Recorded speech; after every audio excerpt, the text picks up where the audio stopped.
حي على الفلاح.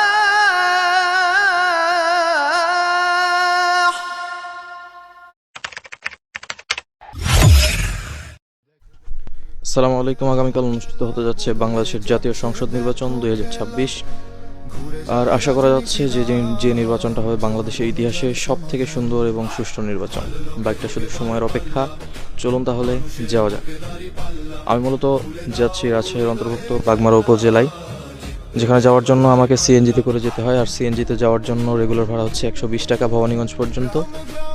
আর আগামীকাল ভোটের কারণে আমাকে ভাড়া গুনতে হচ্ছে 150 টাকা। এরকম মাঝে মাঝে হয়েই থাকে। আর রাস্তাতে যেহেতু বাইক চালানো নিষেধ রয়েছে, তাই বাইক নিয়ে আসার সুযোগ হচ্ছে না।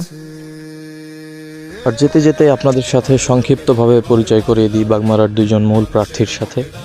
একজন হচ্ছেন বাংলাদেশ জামাতে ইসলামের পক্ষ থেকে ডক্টর আব্দুল বারী স্যার, যার প্রতীক হিসেবে রয়েছে দাড়িপাল্লা, এবং অপরদিকে রয়েছে ডিএম জিয়াউর রহমান, যিনি রয়েছেন বাংলাদেশ ন্যাশনাল পার্টির পক্ষ থেকে, যার প্রতীক হিসেবে রয়েছে ধানের শীষ।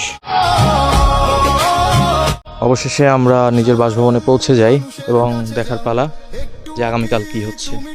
তো আগামীকাল কি হচ্ছে দেখার জন্য দেখা হচ্ছে ভোট দিতে যাওয়ার পথে, ইনশাআল্লাহ।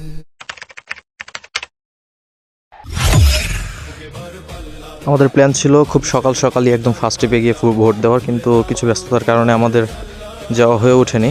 যে সময় আমাদের সম্ভব হয়েছে আমরা সেই সময় বেরিয়ে পড়ি এবং নির্বাচনের জন্য নির্বাচিত ভ্যানে করে আমরা কেন্দ্রে পৌঁছাই, যেটি মূলত ছিল বাগমারা থানার অন্তর্ভুক্ত মারিয়া ইউনিয়নের 4টি কেন্দ্রের একটি, যা অনুষ্ঠিত হচ্ছে কাঁঠালবাড়ি সরকারি উচ্চ বিদ্যালয় এবং সংযুক্ত ভোকেশনাল একাডেমিতে।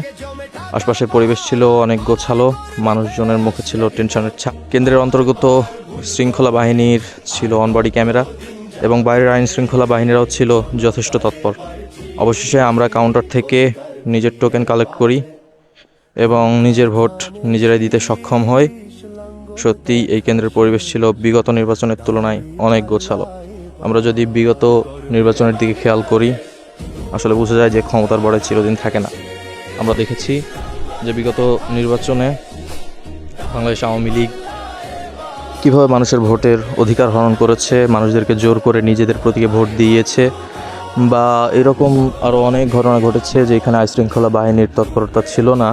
কিন্তু বিগত বছরের তুলনায় এবার আমরা লক্ষ্য করতে পারছি যে আমরা নিজেদের ভোট নিজেরাই দিতে পারছি, যা বিগত নির্বাচনে হয়নি। তা এবার হচ্ছে আলহামদুলিল্লাহ।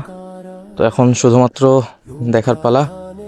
অন্ততপক্ষে ভোটটা তো সুষ্ঠু পেয়েছি আলহামদুলিল্লাহ। আমরা পরিস্থিতি বলে দিচ্ছে যে সত্যিই আপনার ভোট আপনার অধিকার। আর এখন সময় বলে দিবে যে ধানের শীষ লাঙ্গল নাকি দাড়ি পাল্লা এবার গর্বে বাংলাদেশ। সাধারণ জনগণ হিসেবে আমাদের চাওয়া একটাই, যে বাংলাদেশের ক্ষমতা যার হাতেই যাক, সে যেন ক্ষমতার মিসইউজ না করে। আর আমরা যেভাবে ভোটটা নিজের অধিকার অনুযায়ী দিতে পেরেছি, বাকি কর্মকাণ্ডগুলোও যেন সেইভাবে বজায় থাকে। পক্ষান্তরে ছাত্র জনতা কিন্তু তাদের কাজ দেখিয়েছে এবং ভবিষ্যতেও দেখাতে পারবে ইনশাআল্লাহ। ভিডিও শেষ পর্যন্ত সাথে থাকার জন্য সবাইকে অসংখ্য ধন্যবাদ। আবার দেখা হচ্ছে নতুন কোনো বিষয় নিয়ে, নতুন কোনো ভিডিওতে। ততক্ষণ সবাই ভালো থাকবেন, সুস্থ থাকবেন। আসসালামু আলাইকুম, আল্লাহ হাফেজ।